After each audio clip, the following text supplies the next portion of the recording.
estuvimos viendo, de los temas que estuvimos viendo. En caso de que no haya ninguna duda, nada, avanzamos con el tema del compostaje, digamos, que es el gran problema que tenemos en esta zona del suelo.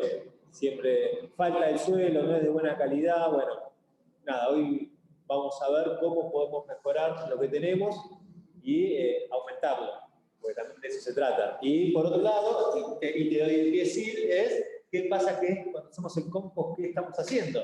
¿Qué estamos haciendo cuando hacemos el compost? Además de generar un suelo nuevo, el tema de la separación del origen. Ahí está, no sabía que me estaba dando pie. Aquí de todo, ¿no? Totalmente, digamos, cuando empezamos a pensar en recuperar ese suelo que nosotros tenemos, que es suelo pobre, ¿no? Porque la mayoría, tenemos en la zona urbana, es suelo de relleno, y empezamos a pensar en armar el compostaje para poder nutrir ese suelo.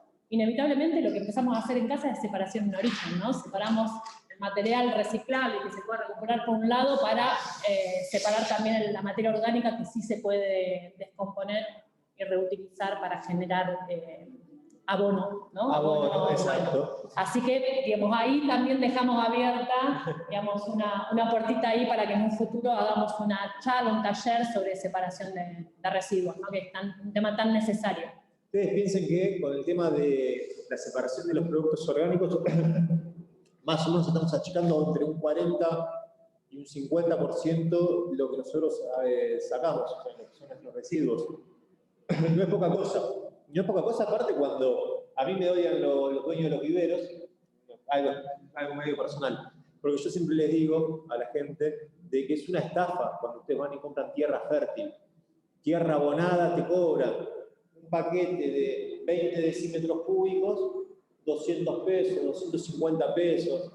Y la realidad es que esa tierra abonada nosotros la podemos obtener en cantidad de tiempo, que ahora la vamos a ir viendo.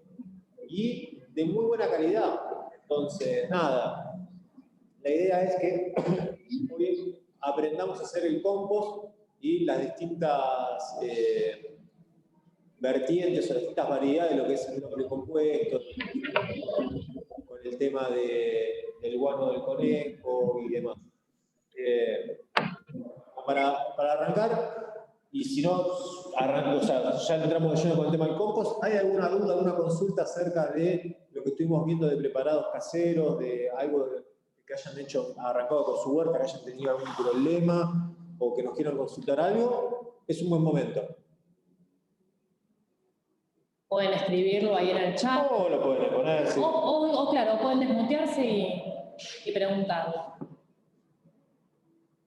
¿Cómo se vino el frío?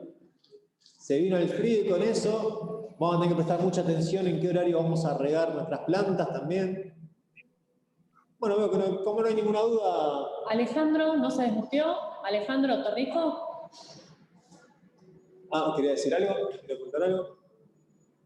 Bueno, de paso sigo. Ahora que se vino el frío, acuérdense siempre de regar cerca del mediodía. No rieguen a última hora del día porque vamos a tener un problema que va a secar las plantas, que va a generar heladas. Entonces, todo lo que es el riego, a partir de ahora, que sea después de las 10 de la mañana y hasta las 3, 3 y media, 4 más tardar, no mucho más que eso. Si ustedes riegan después de esa hora, no llega a evaporar o a transpirarse esa humedad y hay más riesgo de que se forme una escarcha, una helada sobre nuestras plantas y que se quemen. Entonces, nada, tengan en cuenta eso. Se vino el frío, se cambia el horario de riego. ¿No casa por el frío? No llego a leer el nombre. Ya preparé los almacios. Daniela. No, Daniela, no es necesario por una cuestión de que no sé qué plantas serán. Digamos, si son las propias de temporada otoño-invierno, son plantas que les gusta el frío, por así decirlo. El frío les hace bien. Por ejemplo, las habas, las arvejas, cuanto más fresco esté, mejor crece, mejor se desarrollan. Obviamente que no los extremos, no vamos a decir que sea nieve, pero el frío a las plantas de esta temporada les hace bien. Ahora, bueno, por ejemplo, el repollo bien, la selga bien, el rabanito bien. Esas tres no vas a tener problema. De hecho, la selga y el rabanito dan cualquier época del año. La diferencia va a ser de que según qué variedad vos siembres, va a cumplir el ciclo mucho más rápido. Por ejemplo, si vos sembrás una variedad de primavera-verano, ahora en el invierno, de la selga o del rabanito, no es que se va a cumplir el ciclo más rápido, sino de que va a tardar mucho en crecer y en desarrollarse. Bueno, eso es porque no es propia de la temporada. ¿Va a crecer? Sí. ¿Va a desarrollarse? Sí. Ahora no en su máximo esplendor. Y si fuese al revés, que sembramos algo de acelga o de rabanito, una variedad de otoño-invierno, primavera-verano, lo que tiende a hacer es a cumplir el ciclo muy rápido, también quedan chiquititos y enseguida se le semilla, se le va la flor, como le dicen.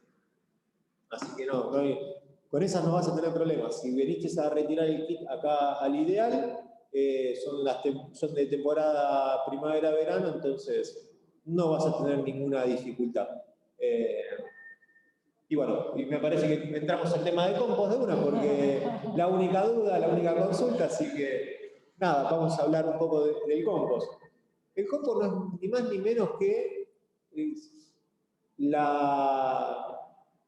a ver cómo lo podemos decir, que se entienda bien. Es la degradación, digamos, es esa materia orgánica que se descompone y que se transforma en materia orgánica o mejor dicho, en el sustrato para nuestros suelos. Ese proceso de descomposición tiene que cumplir ciertas características para que el producto final sea el adecuado, sea el indicado para que se puedan abonar nuestras plantas, o mejor dicho, podamos fertilizar nuestro suelo. Ahora bien, ¿qué consideramos dentro de la materia orgánica que va adentro del compost? Porque, digamos, nada, sí, es un compost y la materia orgánica, ¿y va todo? No. Algunas cosas van, otras no, y después también ahí hay distinto, cada uno tiene su librito, van a encontrar que algunos le dicen que esto sí, que esto no. Bueno, ahora igual lo vamos a ir viendo a medida que desarrollamos el tema. Este proceso de descomposición se da a través de los distintos microorganismos, de los distintos invertebrados, de bacterias y demás, que ayudan a que se haga esta descomposición. Algunas veces también incorporando otros bichitos, como puede ser las lombrices, pero que bueno, después el producto, como insisto, es otro. ¿Qué va dentro de los desechos orgánicos a compostar? A compostar, digamos. ¿Quieren ir poniendo, hacemos un peloteo, hacemos uno y uno? ¿Quieren escribir ustedes y a ver, nosotros decimos que está bien o está mal? A ver, le dejamos elegir, así lo hacemos dinámico. ¿Qué consideran que van dentro de los productos orgánicos para nuestra abonera? Pónganme ustedes, escriban ahí, ¿qué es lo que, o díganlo con el micrófono, qué es lo que consideran ustedes que va en nuestra abonera. Yerba, cáscaras, cáscaras de frutas, verduras. Yerba, cáscaras, verduras. Fruta menos, ahí ya empezamos. Frutas menos cítricos. Ahí ya empezamos cada uno con su librito. Bien. A ver. Cáscaras. ¿Cáscaras está bien? Cáscaras está bien. Joya. La verdura. Verdura, a ver, es muy amplio. Muy amplio, muy general, claro. A ver. ¿La verdura va? Sí. ¿Qué verdura no va? O sea, pero no porque sea una verdura en particular, sino porque no va esa otra verdura. No tiene que estar cocida, no tiene que ser verdura cocida. ¿Sí? No tiene que tener alguna agregada, un aceite, por ejemplo. A ver. Si la serie a ustedes le hirvieron y le sobró, la podemos poner, pero si eso ya le pusimos un poquito de aceite, claro, la condimentamos para hacer una rica tarta, y ahí piense que es rica para nosotros, también va a ser rica para, no sé, para un roedor, para otros bichitos que se nos van a ir a la compostera, a nuestra abonera. Ahí dicen cebolla no. Cebolla no, claro. Pero bueno, ahí ya vamos a ir con el arriba que había puesto cítricos, frutas menos cítricos. Bueno, ahí arranca lo que decíamos antes. Cada uno tiene su librito en el cual algunos dicen que sí, otros te dicen que no. Nosotros le vamos a decir, tomen la decisión que ustedes quieran. Ahora, vamos a ponderarlo para que ustedes puedan elegir. Nada, le vamos a brindar la información. Después deciden, insisto. La fruta, los cítricos se pueden poner igual. Muchos lo que acusan es que se acidifica mucho, o sea, se baja mucho el pH de ese sustrato. El sustrato es, pues, digamos, el compost final.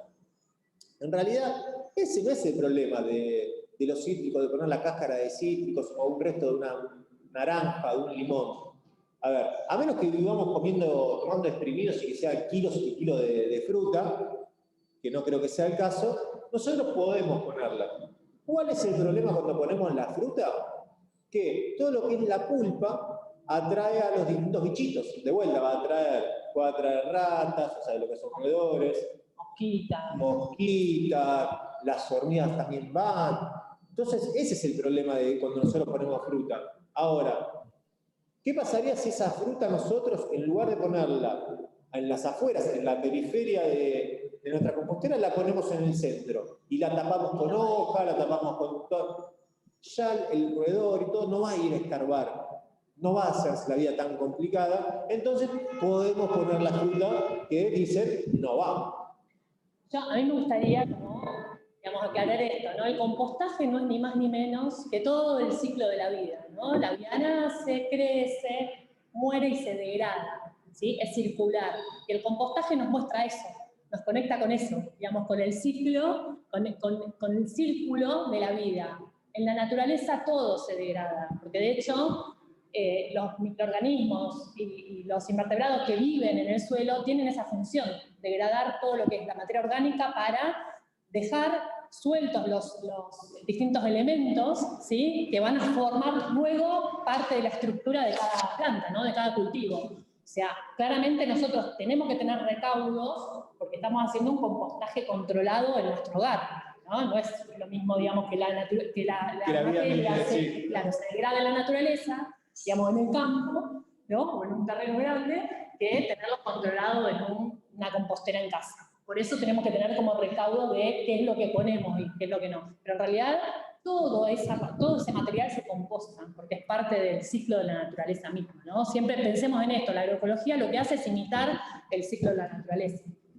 Por eso no es ni más ni menos la fundamentación de por qué los 10 primeros centímetros, los primeros 15 centímetros de nuestro suelo son los más fértiles. ¿Por qué? Porque ahí es donde se da todo este proceso de descomposición de forma natural.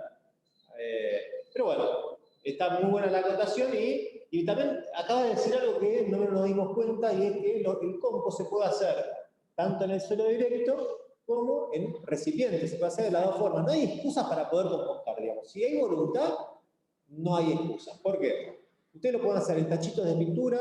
Ahora igual le vamos a pasar un power con los distintos ejemplos.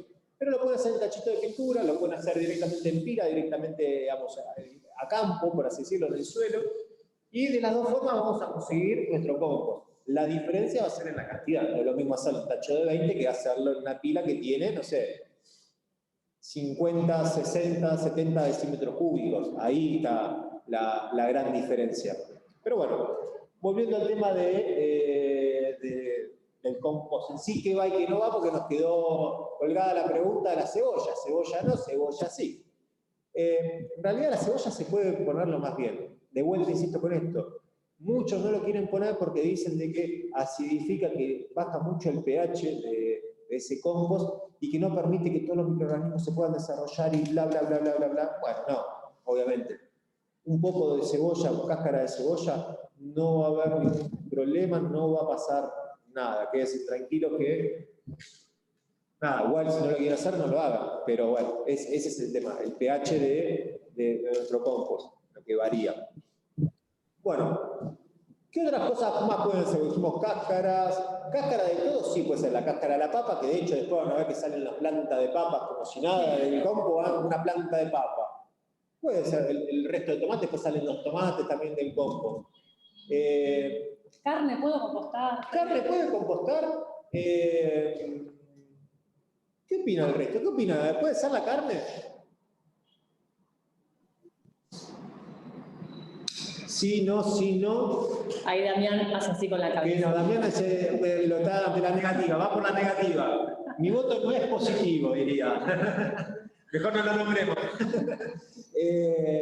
No, exacto. La carne no va, porque la carne cuando se descompone entra en otro proceso de descomposición, en el cual intervienen otros microorganismos, se genera distintos olores, se genera otro producto y además atrae roedores. Eso es roedores, mascotas, es un lío bárbaro, eso sí.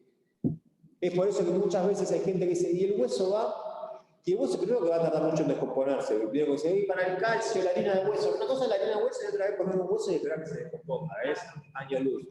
Ustedes quieren poner calcio, que haya bastante calcio, pongan cáscara de huevo. Y la cáscara de huevo sí va a ayudar mucho para que... otra vez. Para el calcio, sí, para incorporar algo de calcio en nuestro compost. Igual, ya con las otras cosas que vamos a ir poniendo, no hay problema.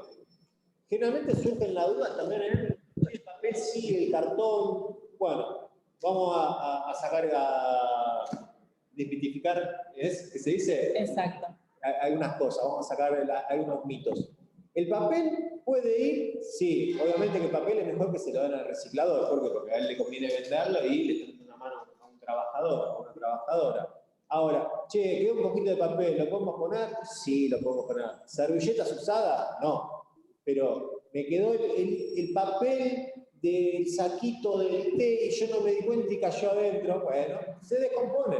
Ahora, no se va a descomponer el papel que está plastificado. Papel común, papel de hoja, con tinta, papel de diario, se termina descomponiendo. No pasa nada, no es tóxico, lo pueden usar tranquilamente.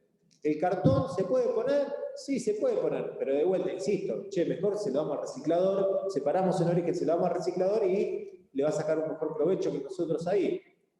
No es la idea romper papel, romper cartón, porque para eso hacemos, ¿cómo se decía antes? ¿Te acuerdas? El papel reciclado, papel maché, claro.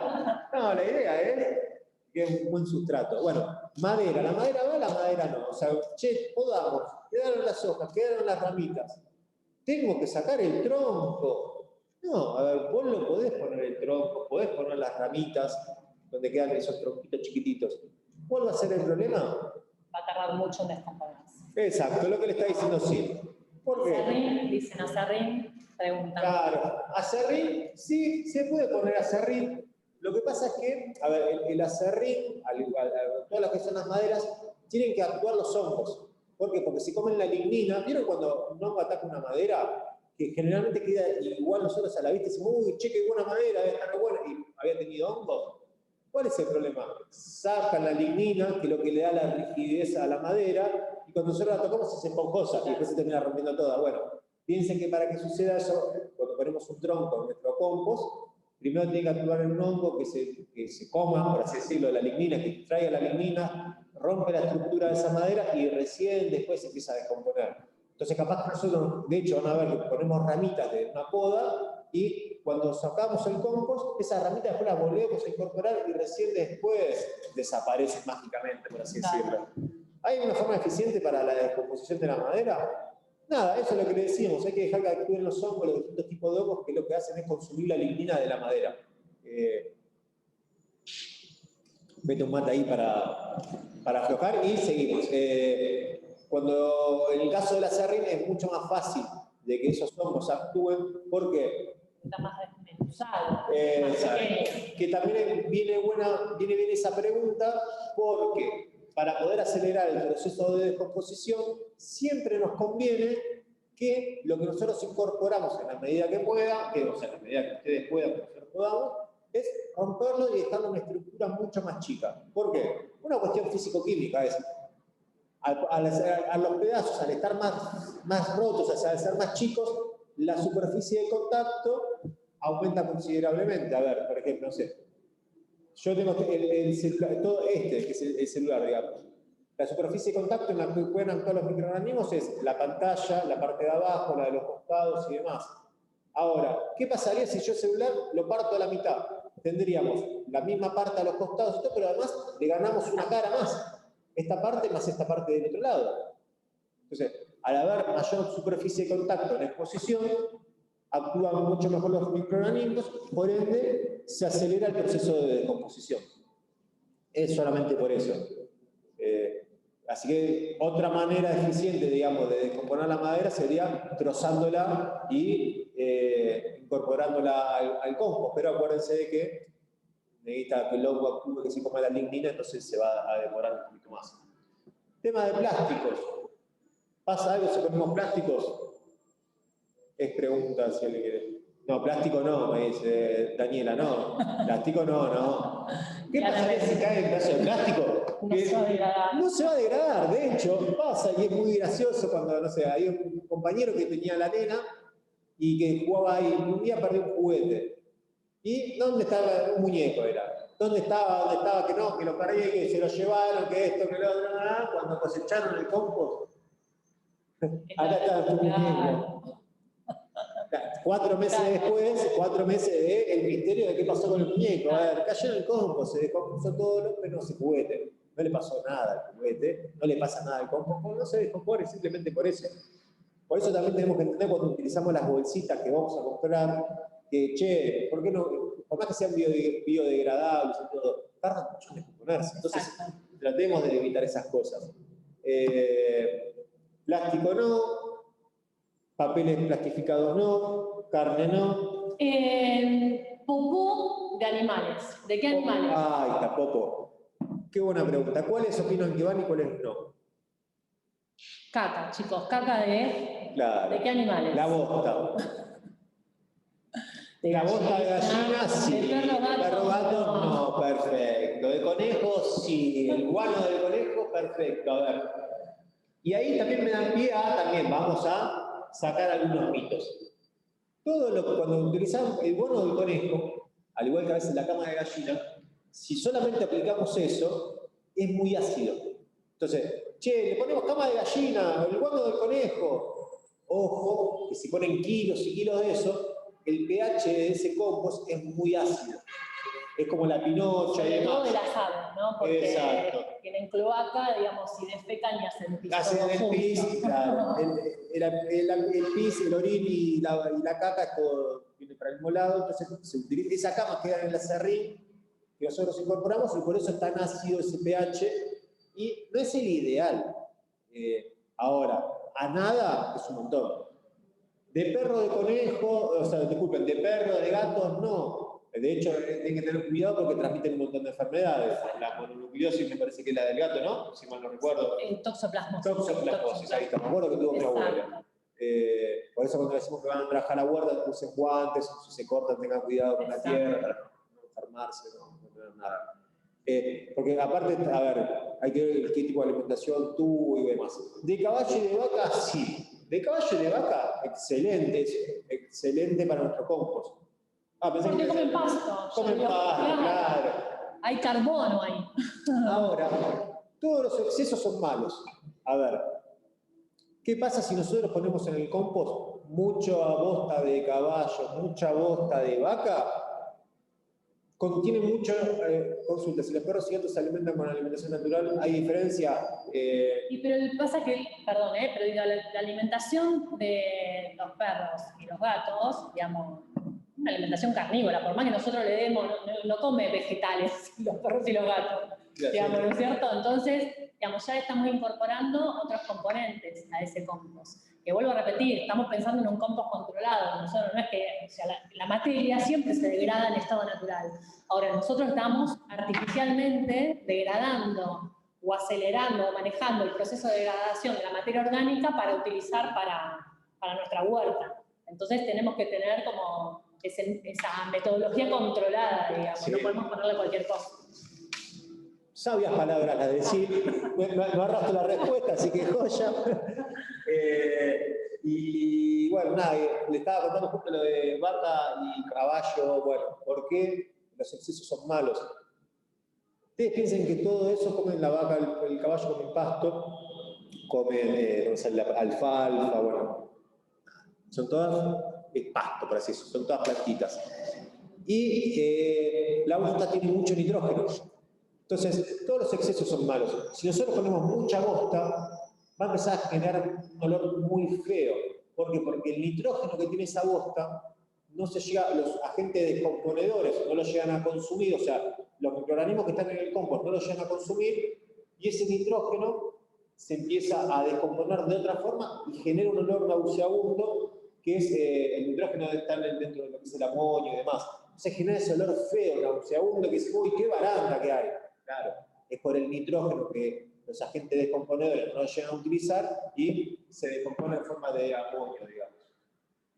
Claro. Por eso tiene ese olor horrible. Entonces no está bueno que sea todo bosta, por más que la bosta sea buena, nada, la van a tener que mezclar un poquito más. Yo, porque recién dijo que no era por el tipo de alimentación, gracias por la aclaración. No, o sea, porque terminan transmitiendo las enfermedades, a eso era el tema. Y al margen de que después cuando se descompone no es el producto deseado, el ideal y demás. ¿Qué más y qué más no? Me parece más o menos estamos las hojas, el pasto, todo eso, más joya. Ahora, tendríamos que ver primero cómo podemos pasar el power o... Sí, podemos pasar el power. Yo digo como para hacer, nada, un repaso rápido es toda la materia orgánica cruda, pensemos resto de verdura, resto de frutas crudo, ¿por qué? Porque si tiene algún condimento, si tiene sal, después vamos a salinizar el suelo, o sea, no es la intención, más allá de que en estado natural todo se degrada, pero acá estamos haciendo mal. Entonces, no carne, no huesos grandes, no pollo, no nada, digamos, de eso. Nada que se pudra. Exacto, ¿no? que fermente. Nada que se pudra, claro, sí que fermente, digamos, la verdura, pero no que se pudra, que se agusane, que traiga mosca, que traiga otra descomposición. Exacto, otro tipo de descomposición. Bueno, vemos eso, ahí Daniela está preguntando la de las lombrices. ¿Ayudan a la degradación? Ayudan a la degradación, y sí, solamente las lombrices africanas. Bueno, primero que en realidad son las californianas las que se utilizan, las rojas, las californianas. Ahora bien, ¿ayudan al proceso de descomposición? Sí, ayudan un montón. ¿Por qué? Ustedes piensen que 1 kilo de lombrices consumen 1 kilo de materia orgánica. Entonces, hacen que la descomposición sea mucho más rápida, se acelere. Ahora, ¿el producto final es un compost? No, es un lombricompuesto, es distinto. La calidad es distinta, pero para nosotros, para lo que nosotros utilizamos, es espectacular igual. De hecho, logramos bajar los tiempos de descomposición de 3-4 meses, que es lo que tarda en primavera-verano, o 6 meses, que es casi lo que tarda en épocas invernales de climas templados, a un 30% menos, solamente por la presencia de las lombrices.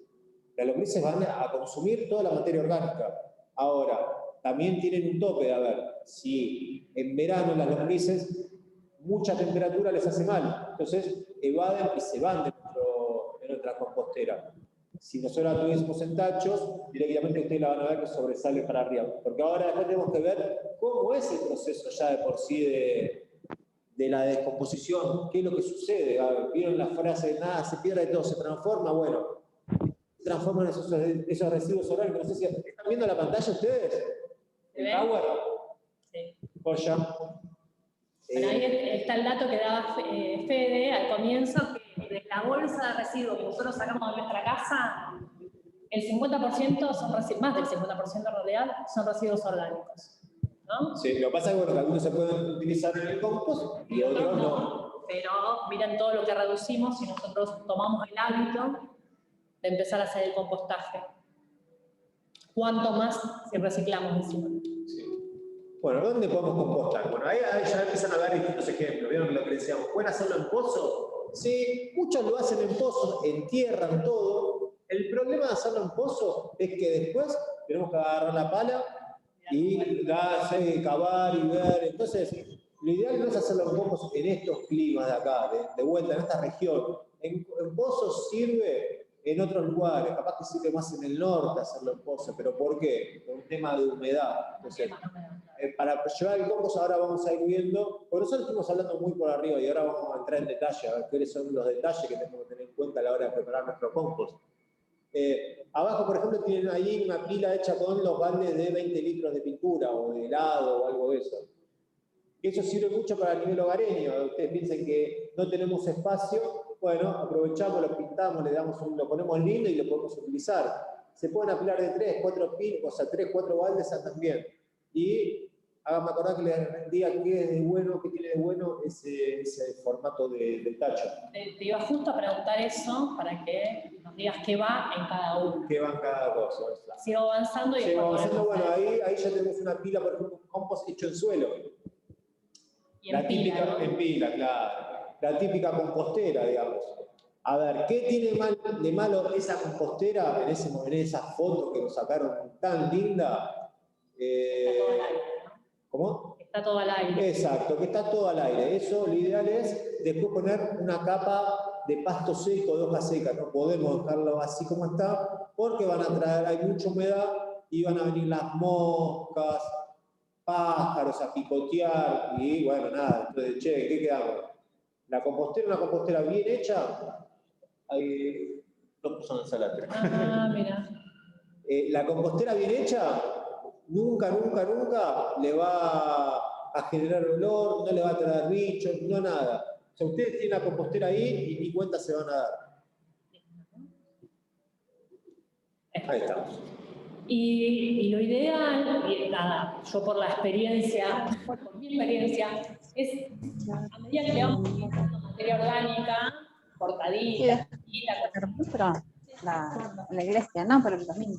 ponerle una capita de tierra, porque ya arriba, ¿no? Como por lo menos en el primer compost, porque la tierra ya tiene esos microorganismos que son los degradadores, ¿sí? Entonces, a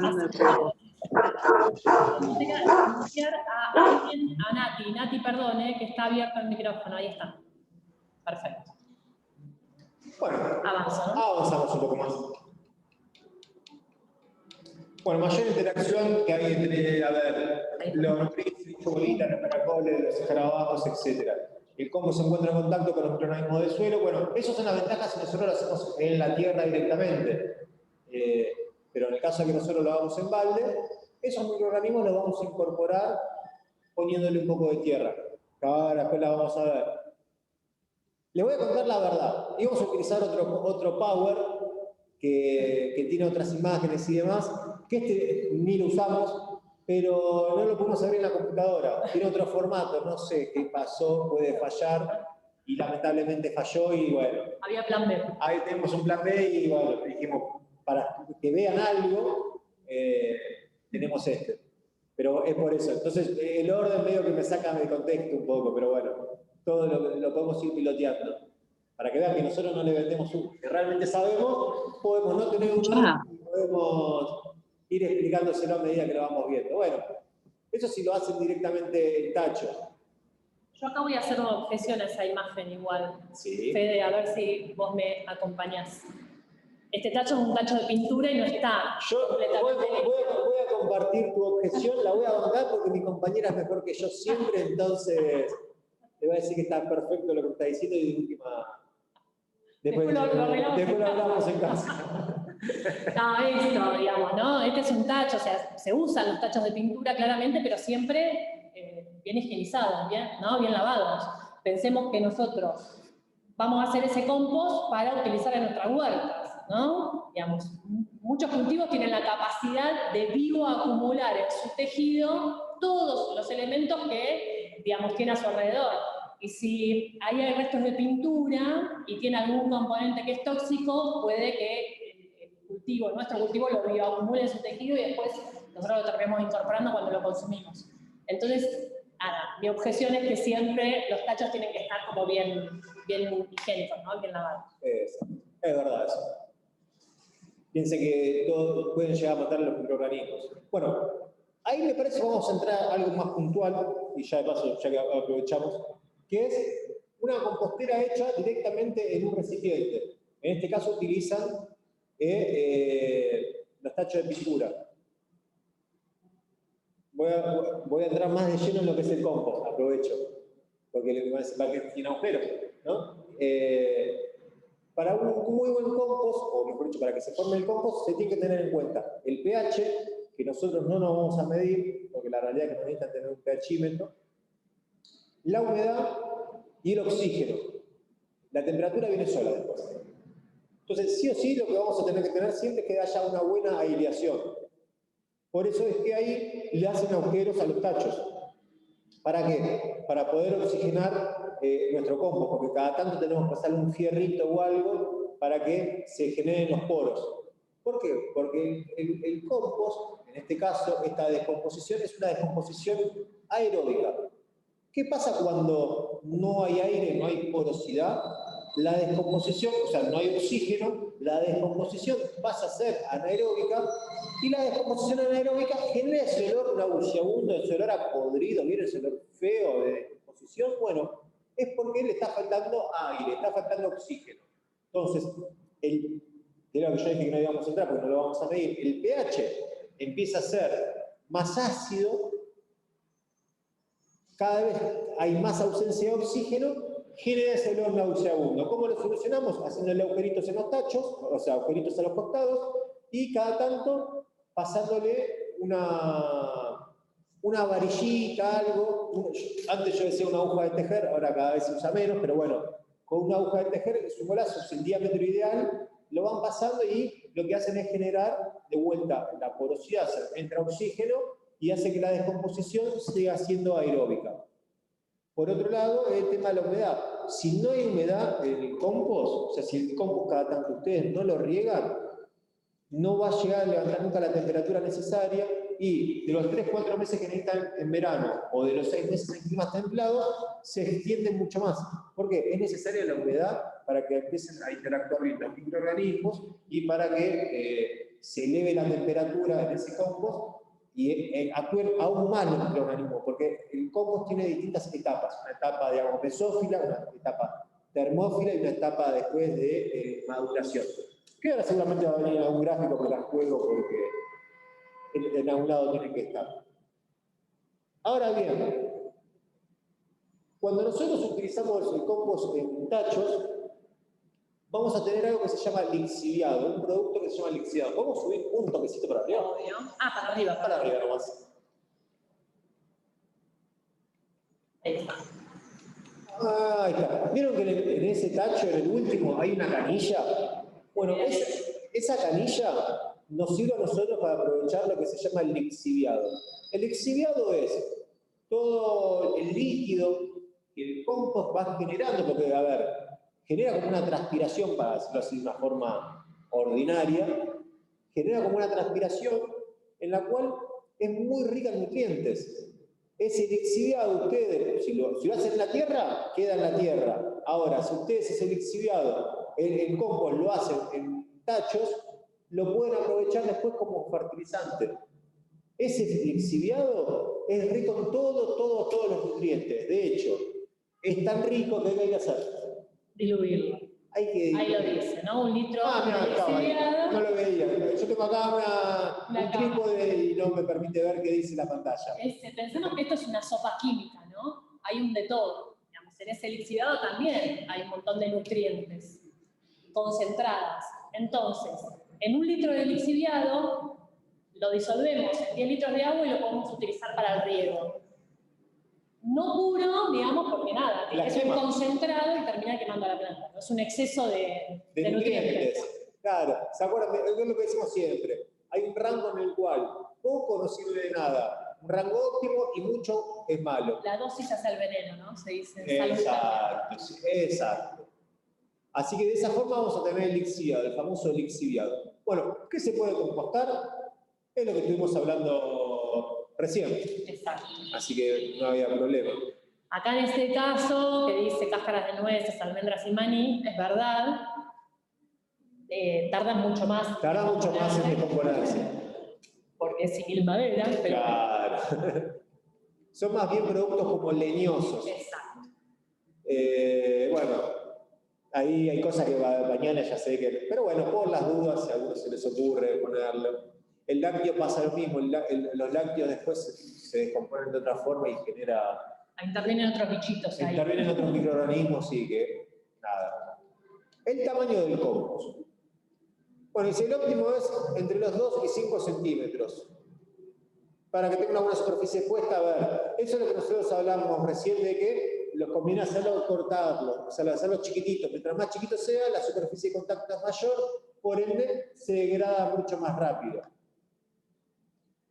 A ver, dice, tamaños más pequeños fomentan la compactación y la anaerobiosis, o sea, ausencia de oxígeno. ¿A qué se refiere? A que si los partimos muy chiquititos, a partículas muy chiquititas, al ser tan chiquitos no va a poder poros. ¿Por qué? Porque se tapan con los restos que nosotros estamos poniendo. Se compacta tanto que no permite que haya oxígeno. El oxígeno, ¿dónde va a estar? Y si yo tengo algo acá, es como un Tetris en realidad, pero como que nunca cuaja y en esos huecos que hay está el oxígeno. Exacto. Si queda Como en el todo muy suelo, compactado, Como en la, el suelo. como en el suelo. Si queda muy compactado, no hay oxígeno. Yo tenía una compañera que creía que licuando los restos de cáscara, digamos, de frutas de verdura, iba a acelerar el proceso. Claramente no, porque generaba toda una masa ahí Peor. media acuosa que no permitía el ingreso de oxígeno. Era todo arcilloso, como los suelos de acá. Bueno, ese me gusta bien, me gusta más. Está bien clarito. Está más clarito. Si agujerear el fondo y los laterales es el caso de que lo hagan en un recipiente, en un tacho. Entonces ustedes me van a decir, che, ¿cuánto ponemos de cada cosa? ¿Cómo lo ponemos? Bueno, siempre va una capa de, a ver, todo lo que sea verde, como si le vamos a decir cuánto aporta cada uno, los vamos a volver locos. Y la idea es que ustedes se lleven el conocimiento y después digan, uy, ya sé las bases, listo, lo aplico. Todo lo que sea más verde es más rico en nitrógeno. Todo lo que sea oscurito es más rico en carbono. Dicho sea eso de paso, algunos los separan como húmedos y secos, pero la realidad es que marrón oscuro aporta carbono, verde aporta nitrógeno. En mayor o menor medida, ¿verdad? Todos son son más o menos ricos en nitrógeno, pero bueno, el verde aporta eso. Siempre va una capa de productos secos, o sea, productos oscuros que aportan carbono. Después va una capa que aporta nitrógeno, una capa verde, una capa húmeda. Entre capa y capa, o sea, va una capita, otra capita, la tercera siempre se pone un poco de tierra. ¿Para qué ponemos la tierra? Para aportar estos microorganismos, digamos, que ya están presentes en la tierra, son los componedores, y aparte para tapar, digamos, y que no queden los restos de fruta claro. expuestos, ¿no? A nada, los bichitos, claramente. Entonces, bueno, ya pusimos una capa, otra capa. Che, ¿hacemos todo bodoques de una? No. Tienen que ser capas medianas, a ver, no va ni con una regla a medirla, pero más o menos tengo que decir, bueno, podemos poner unos 10 centímetros de capas. Pero, por ejemplo, si ponen 10 centímetros, ahora me había olvidado de algo, la relación, no va mitad de seco, mitad de húmedo, va, en la medida que ustedes puedan, 70% de seco, 30% de húmedo, porque si no pasa esto que le decíamos antes, hay mucho nitrógeno, el nitrógeno no lo llegan a consumir los microorganismos y empieza a generar un olor feo.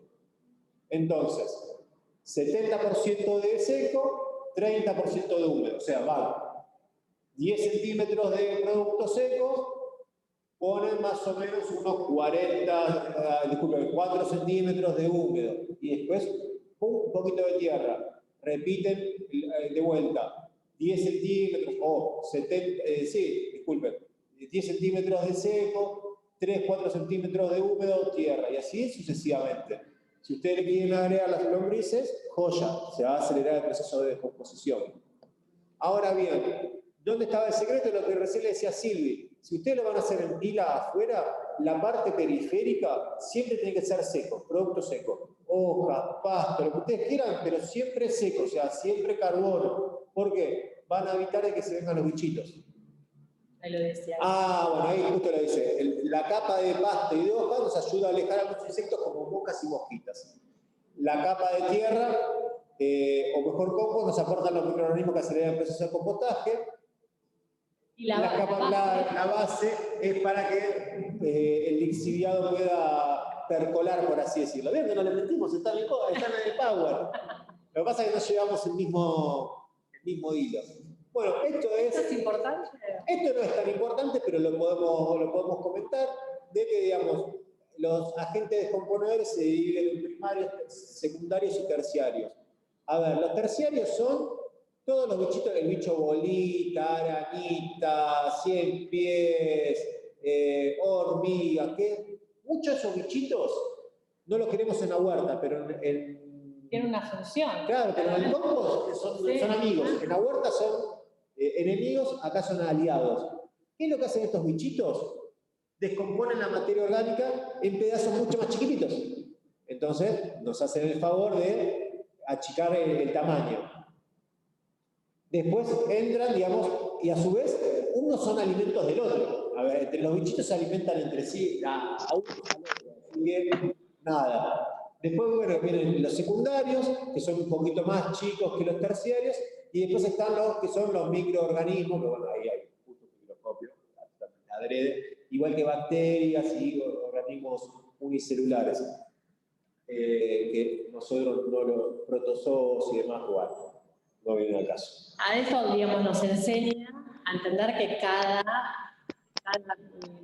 microfauna tiene una función en el ecosistema, ¿no? Nosotros pensamos que todo bicho que aparece por ahí hay que eliminarlo y claramente cumple una función. Acá también necesito aliados. Exacto.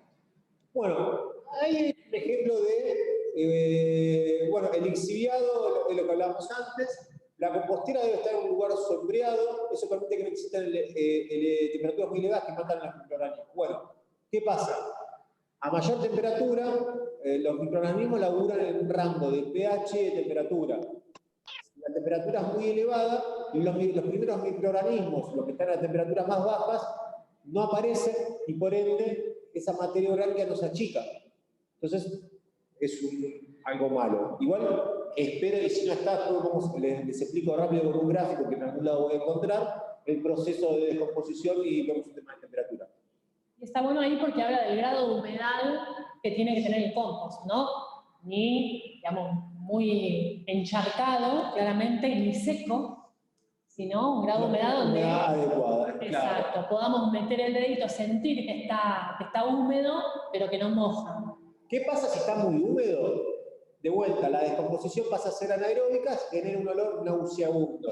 Además, cuando está muy húmedo, aparecen las moscas. Ustedes, si no lo sienten por el olor, lo van a ver por las moscas. Cuando tiene moscas significa que hay mucha humedad. Cuando está muy seco, ¿cuál es el síntoma de cuando está muy seco? Aparecen las hormigas, se llena de hormigas. Porque encima muchas veces hasta anidan adentro del compost. ¿A qué se debe? A que está seco y tienen la comida ahí. Entonces dicen, che, joya, tengo vivienda y tengo alimentación, yo me quedo acá, panza para arriba. Exacto. Entonces es la humedad adecuada, por eso también nosotros tenemos que ir regándolo. El compost, cuando está directamente en la tierra, una vez por semana tenemos que regarlo al menos. Una vez por semana. Esto, y saber que si está muy húmedo y hay presencia de moscas y hay presencia hasta de olor, ¿no? De olor medio a residuo, hay solución. O sea, ¿qué hay que hacer? Ahí está. Lo bueno es que el compost siempre nos perdona. En la huerta, cuando te ataca algo, fuiste. En una semana te cocinó menos, 3 días te cocinó. Acá el compost, bueno, te ha hecho muy. Cuando hay un exceso de humedad, tenemos dos opciones. Por un lado, lo que podemos hacer es incorporar material seco. Sumamos a la pila material seco que lo que va a hacer es absorber humedad. Pero si nosotros decimos, che, la pila está muy grande, no puedo poner material seco, lo que hay que hacer es oxigenar. A ver, de vuelta, acá hablábamos de que la humedad, el olor y todo eso viene porque los poros se tapan. Si nosotros movemos un poquitito, o mejor dicho, removemos un poco, lo que va a hacer permitir de que esa humedad se evapore y de vuelta haya oxígeno y el proceso de descomposición vuelva a ser aeróbico. Bueno, yo la verdad no sé para qué hablo, a veces sí, después está. Este PPT lo vimos ahora acá, lo estamos viendo a vivo con ustedes. Entonces sí. nos da risa porque viene, digamos, la filmina siguiente. Mira, subí un momento para arriba que acabo de ver algo interesante. A ver. Justo me aparece ese gráfico que es un golazo. Dale. Ahí nomás. Pero el exceso de cáscara de cítricos modifican el pH, que es lo que le decíamos nosotros. Exacto. Que va en contra de las condiciones favorables de los microorganismos. ¿A qué se refiere? A que a un pH muy ácido, la población de ciertos microorganismos desaparece. Cuando el pH vuelve a ser básico o a ser neutro, reaparece. O sea que el pH lo podemos ir regulando. Si consumimos muchos cítricos, podemos utilizarlos para hacer ese engrasante casero. Eso es un golazo. A ver, tampoco es que con pomelo, con limón, o sea, hay una olla llena de grasa, le pasan eso y va a desaparecer. Pero sí es real que si ustedes lo dejan macerar una semana, 15 días, las cáscaras de los cítricos con agua, se genera un desengrasante natural, que lo bueno es que no tiene, o sea, después lo pueden poner en la pileta y eso va a las cloacas que no contamina, no es un producto sintético como es el detergente y demás, Y es desemplazante. Para los platos le va a venir joya. Ahora, algo que está súper pegado, no. Lo que hacen algunos igual es cortar en rodajas los cítricos y dejarlo apoyado con bicarbonato.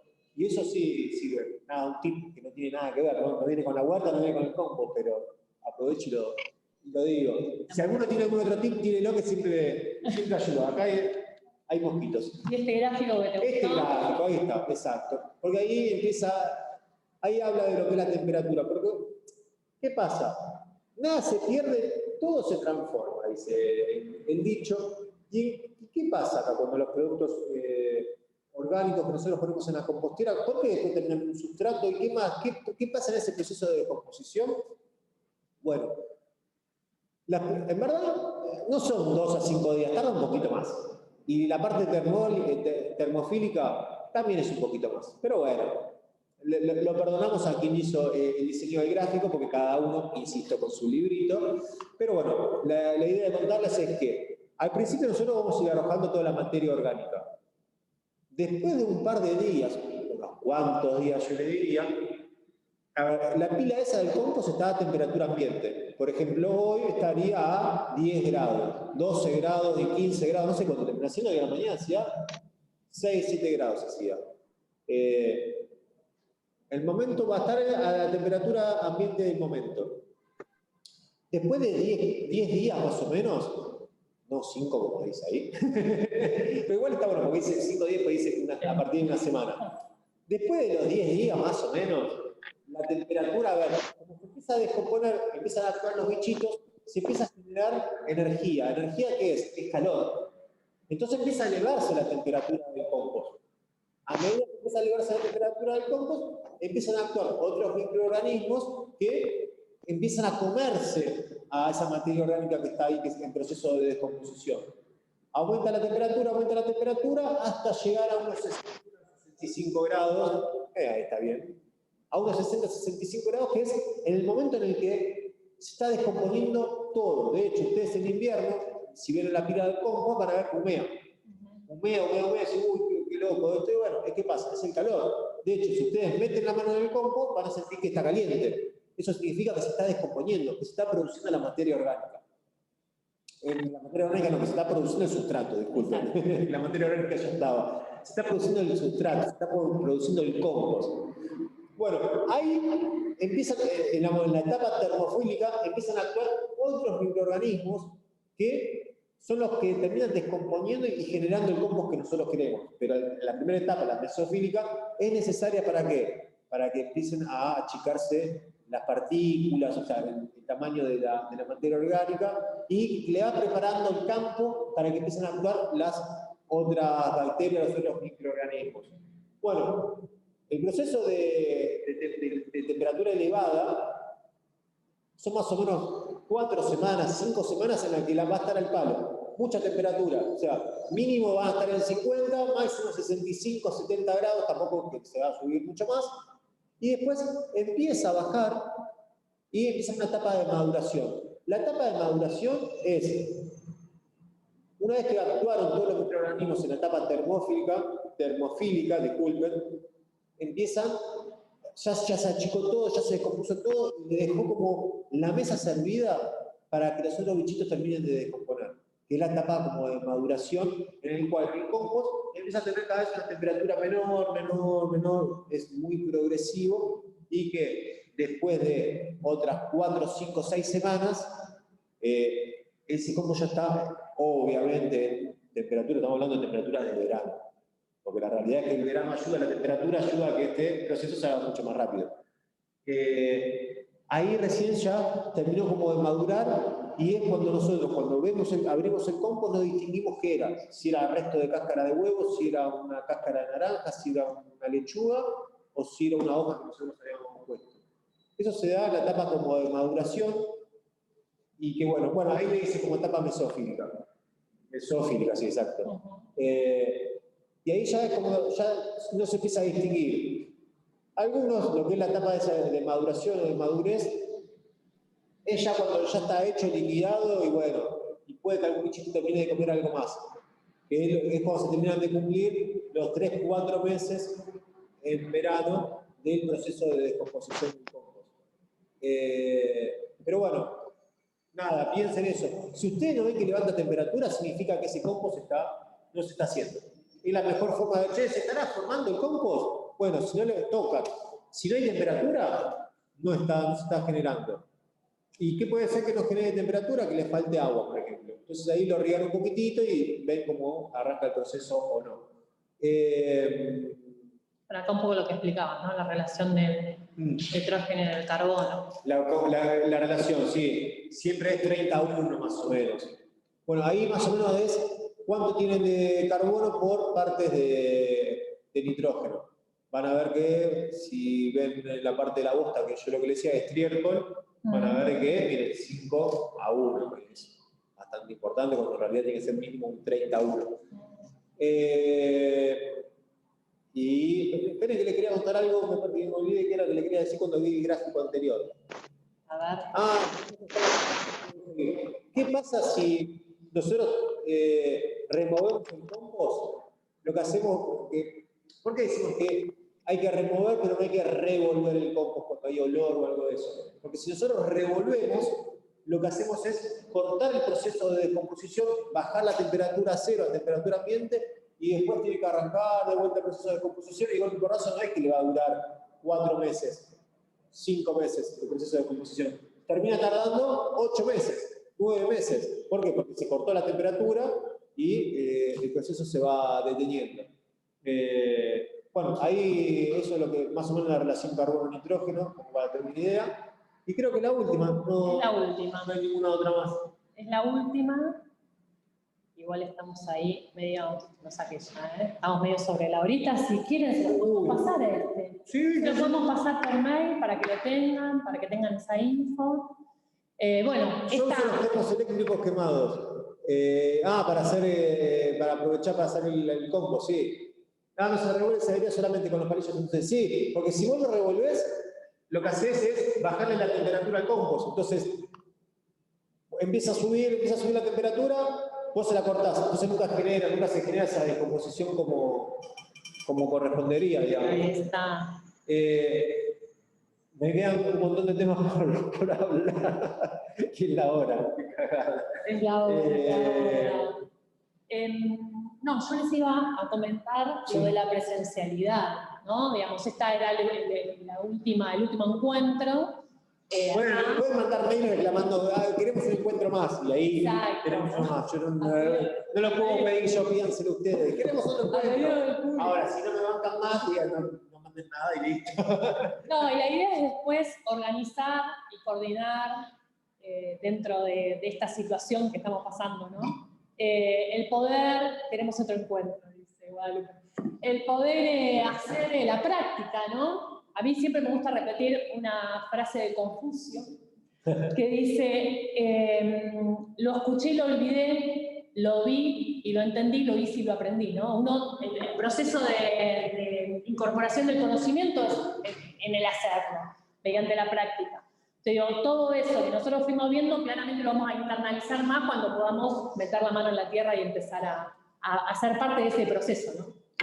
Igual, todo lo que estuvimos viendo ahora es exacto, es la práctica después. Cuestión de práctica y va a terminar saliendo. Exacto. Temas que han cantidad, a ver, esto por todo el mundo. Nosotros hicimos como algo, un pantallazo en general en estos 4 encuentros, estos 4 humildes encuentros, en la que ojalá podamos tener muchos más y avanzar. También a veces hago una curva en la cual uno quiere decir todo y se empatata y quiere avanzar, y si no me da la hora, y capaz que después hasta generamos cierta confusión. Ojalá les quede algo positivo y que les sirva en los contenidos. Y si no, igual saben que a través del mail, a través de las redes sociales, no importa cómo, cuenten con nosotros para cualquier experiencia, cualquier necesidad que tengan. Cualquier duda ustedes pueden mandar abiertamente un mail a Ideal y se lo mandan a Fede o me lo mandan a mí. Dicen, les pregunto esto, pídanle a Fede o pídanle a Silvia y ya está, no hay problema. La idea es ir viendo, vuelvo a repetir, en este contexto en el que estamos, que está bastante grave digamos, la situación, que tenemos que cuidarnos sobre todo hasta que la gran mayoría de la población esté vacunada, pero, digamos, ir manejando estos encuentros que vamos a ir teniendo en el Palabra Viva, en el Centro Cultural Palabra Viva, aunque sea que puedan venir 2 o 3 por vez, ¿no es cierto?, para hacer esa práctica en territorio. Nos hubiese encantado poder hacer este taller en vivo, en la presencialidad, pero bueno, hay que buscar otras alternativas para no romper estos encuentros, digamos, y seguir conectados, ¿no? Aunque sea virtualmente. Sí. Bueno, no sé, ojalá como otro encuentro. Yo digo, al margen del presencial, lo virtual, si quieren sacarse dudas, si necesitan algo, nada, me queda como un sin sabor, como diciendo, uy, che, que cada, porque no podemos avanzar mucho más, pero bueno, sepan de que estamos y que, nada, y que esto es como muy general. Exacto, exacto, y que se puede, o sea, el lazo está, la conexión está, o sea, tienen manera de poder conectarse con nosotros. Y a mí me tenía la necesidad como de hacer hincapié cuál era el objetivo, ¿no?, de este taller. El objetivo de este taller no era solamente el compartir conocimiento de cómo hacer una huerta agroecológica, sino de lo que significa una huerta agroecológica, ¿no? Nosotros en el primer encuentro dijimos que la agroecología resurge, porque es una práctica ancestral, pero resurge como, digamos, modelo alternativo a este modelo lineal de producción y consumo que ya no da para más y que nos ha dejado, digamos, como consecuencia esta pandemia, ¿no? Entonces, el poder dar a conocer y promover la agroecología tiene que ver con eso, con visibilizar actores sociales que no han sido visibilizados.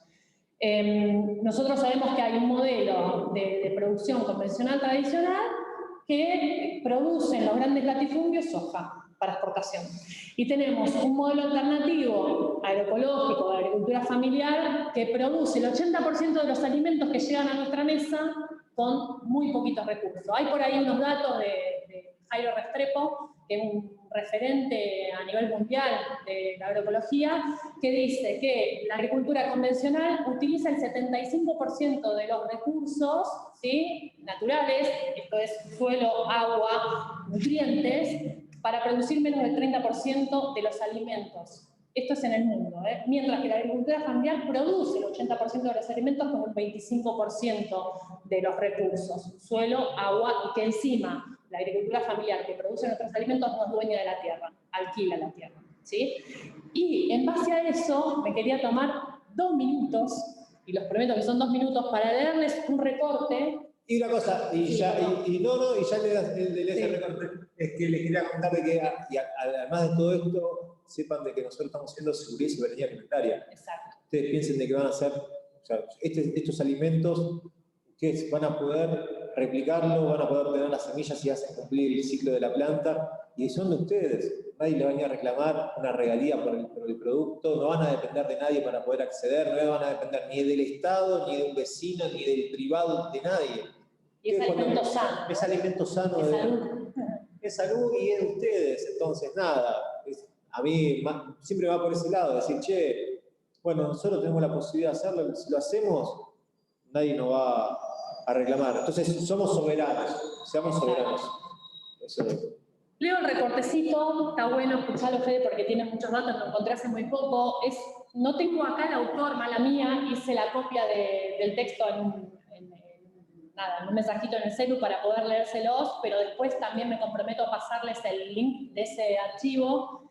Es un libro que se llama La deuda ecológica, ahora que está muy en boga, van a estar escuchando mucho el tema de la deuda ecológica. Nosotros somos acreedores ecológicos, somos deudores en cuanto a finanzas, pero somos acreedores ecológicos, porque los recursos naturales los tenemos nosotros, ¿sí? Por eso estamos endeudados. Entonces, el libro se llama Deuda ecológica del norte al sur. Es un fragmento muy cortito, pero tiene datos muy precisos que me gustaría que internalicen. Dice, entre 1970 y 2015, solo considerando el cultivo de soja, que representa prácticamente el 95% de toda su producción exportable, Argentina exportó 60 millones de toneladas de nutrientes. Esto es nitrógeno, potasio, calcio, azufre, magnesio, zinc. Se exportaron casi 6 millones de toneladas de fósforo, cuya movilidad y disponibilidad es muy limitada en el país. Este es un flujo que hasta ahora no ha sido adecuadamente percibido ni por la economía ni por la sociedad. Es un intangible ambiental que debería ser claramente contabilizado y además ponderado en las discusiones de intercambios internacionales, pues esconde una sobreexplotación y una devaluación de un recurso vital, el suelo. Estos nutrientes de la tierra convertidos en grano fluyen en la agricultura argentina, se cargan en barcos y recorren el mundo a través de los mares para ser consumidos en otros territorios, convirtiéndose en suelo virtual. Nosotros sabemos, porque lo dijimos acá, que la materia no desaparece ni se crea, se transforma, ¿no? Y sabemos que todo lo que consumimos, cuando lo eliminamos, lo procesamos y lo eliminamos, vuelven a ser nutrientes, ¿no? Porque esos componentes que formaron ese alimento no desaparecen, se transforman en abono. Todos estos nutrientes que nuestro país cultiva y que esos cultivos se extraen de nuestro suelo, cuando se exportan, no los recuperamos nunca más, ¿no? Y los nutrientes no se fabrican, ¿sí? Entonces miren la importancia de visibilizar estas cuestiones, ¿no? No solamente con el grano estamos exportando recursos o estamos exportando alimentos, sino estamos exportando agua y estamos exportando nutrientes. Los nutrientes no los recuperamos nunca más. El agua, bueno, su ciclo se puede recuperar. Los nutrientes nunca más. Entonces digo, esto para que repensemos la importancia de todo esto, ¿no? Nosotros siempre decimos que una huerta sin un contenido ideológico, político del por qué es jardinería. Nosotros no hacemos jardinería. Nosotros entendemos que hacemos lo que hacemos y militamos la agroecología y militamos la soberanía alimentaria porque tiene todo este componente. Así que bueno, quería regalarles este fragmento que a mí me impactó. Me comprometo a pasarles después el archivito del libro. ¿Sí? Bueno, nos vemos y nos encontramos, nada, en la virtualidad. Nos mandan mensajitos, nos mandan mail, nos dicen, che, queremos hacer otra cosa, no sé, otro taller de otra cosa, y estamos siempre a disposición. Todo lo que sea agricultura estamos. Exacto. Y yo tengo por ahí 3 o 4 mails de gente que quería participar en la huerta. Así que muy buena reflexión, es hermosa, sí, yo me quedé impactada. Así que bueno, nos estamos comunicando cuando organicemos para un sábado, si todos pueden a la mañana un sábado, les escribo cuándo vamos a la huerta y ahí damos comienzo con mucho cuidado, con mucho protocolo, poca cantidad de gente para cuidarnos entre todos, pero para meter mano en la tierra y no perder esta conexión, que es lo único que nos pasa hoy. Bueno, muchas gracias. Gracias por todo, buen fin de y bueno, gracias por todos estos días que nos regalaron. Gracias.